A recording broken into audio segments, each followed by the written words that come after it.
उत्तराखंड के जोशीमठ में जहां मकानों में दरारें आने लगी है, वैसे ही हालात अब हिमाचल प्रदेश के सुलह विधानसभा के गांव परमार नगर में देखने को मिल रहे हैं। बता दें कि यहां 1 दर्जन के करीब मकान ज़मींदोज़ हो चुके हैं, लेकिन उन मकानों से सटे अन्य मकानों में भी दरारें आनी शुरू हो चुकी है।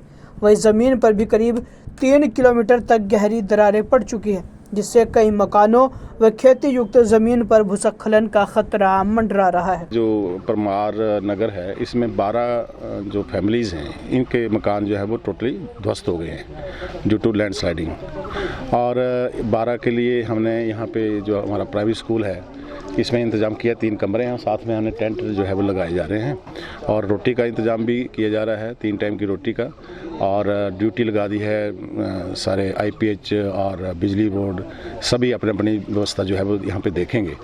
और जो इसका इंचार्ज जो बनाया गया है राहत शिविर का, वो तहसीलदार को बनाया गया है। हम थोड़ा साइंटिस्ट को बुला के देखेंगे कि जगह लेने के काबिल है कि नहीं, क्योंकि बोल रहे हैं कि इसमें बहुत बड़ा क्रैक आ गया है काफ़ी 2-3 किलोमीटर तक। तो फिर दूसरी जगह शिफ्ट करने की कोशिश करें, जहाँ कहीं लैंड ढूंढेंगे जो इनको भी फिजिबल हो और जहाँ पे सरकारी ज़मीन हो, तो वहाँ पे इनको अलॉट करने की कोशिश करेंगे। बता दें कि हिमाचल प्रदेश इन दिनों कुदरती आफत का सामना कर रहा है, जहां एक तरफ भारी बारिश के बाद भूस्खलन से लोगों के घर तबाह हो गए, वहीं अब जोशीमठ की तरह मकानों में दरारें भी आनी शुरू हो चुकी है। सुलह चुनाव क्षेत्र में बहुत बड़ी त्रासदी आई है, जिसके चलते परमार नगर, बिछवाई, थुरल और गगड़खोली में भी बादल फटने की सूचना है, जिसको मैंने खुद जाकर देखा है। सबसे बड़ी त्रासदी जो है वो परमार नगर में आई है। यहाँ पर 12 से 14 लोग प्रभावित हुए हैं, इतनी ही गौशालाएं प्रभावित हुई हैं।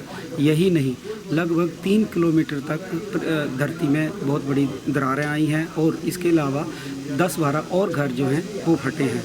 जहाँ तक सरकार का सवाल है, सरकार की तरफ से वैकल्पिक तौर पर रहने की व्यवस्था की गई है, जिसमें टेंट उपलब्ध कराए गए हैं, राशन उपलब्ध कराया जा रहा है।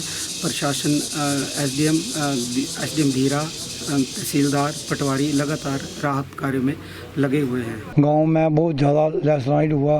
मेरा मकान जो है उसमें पहले तो डंगा ढह गया, उसके बाद जो उसमें दरारें पड़ना शुरू हो गई। मतलब मकान के साथ इतना मतलब कि 8-10 फुट जो ज़मीन धंस गई और बहुत ज़्यादा बड़ा खड्डा बन गया। उसके साथ साथ मकाने में दरारें पड़ने लगी कम से कम 11-12 बजे के बीच में।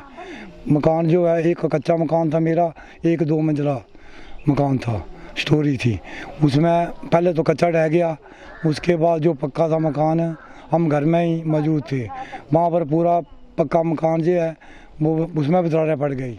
पक्का मकान जो है उसमें दरवाजे थे वो लॉक हो गए, ताकि हम कुछ भी सामान जो है वहाँ से अंदर से नहीं निकाल सके। Bureau report, the summer news.